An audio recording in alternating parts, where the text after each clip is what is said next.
आजम जी, जी sir. एक थोड़ी कविता है, पढ़ लेता हूँ, निकलता हूँ फिर। जी सर, प्लीज पढ़ लें सर।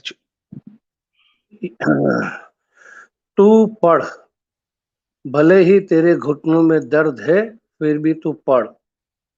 चाहे तू कुर्सी पे बैठ के पढ़ या लेट के पढ़, पर बस तू पढ़। तू दिल में पढ़ या ना, तू दिल में याद कर या ना कर, या तेरी दिल भरी बातों में मुझे कोई दिलचस्पी नहीं है। तू तो बस पढ़।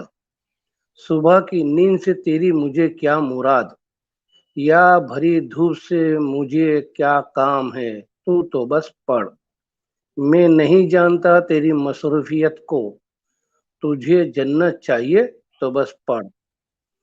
तेरे लोग ही कहते हैं कि मैं तेरा खालिक हूँ, इसलिए मैं तुझे हर वक्त झुकना देखना चाहता हूँ।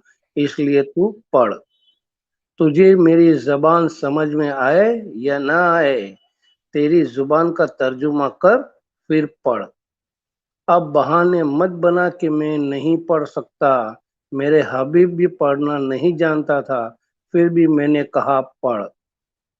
जबकि मैंने कोई किताब मोहर लगा कर भेजी नहीं, तेरे लोग ही कहते हैं ये मेरी किताब है, इसलिए तू पढ़।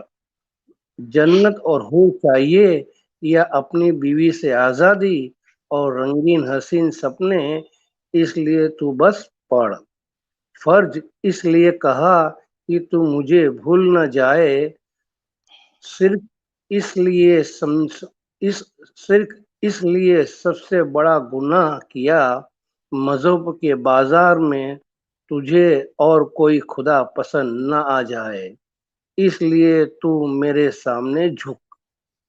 तेरे हर गुना माफ लौंडिया बांगिया, या मेरे खिलाफ बात करने वाली, या तन से जुदा करने वाली, या माले गनीमत में जो माल हाथ आया, ये सब मेरी ऑफर में है शामिल। और जिहादियों के लिए तो ग्रीन कार होल्डर है। बस ये कार बस ये कार बस ये कार्ड आप मलिकुल मौत से हासिल कर सकते हैं, और फिर बस कोई सवाल ना जवाब, सीधा जन्नत। और अगर यकीन न हो, इसलिए मैंने 30 पारे का पूरा मेनू कार्ड भी भेजा है। चाहे तो पूरा तफसील के साथ पढ़ सकते हो, इसलिए मैं कहता हूँ तू पढ़। चाहे कुर्सी पे चाहे लेट कर, पर तू पढ़। तू चाहे कितना भी अच्छा इंसान बन मेरे तू किस काम का।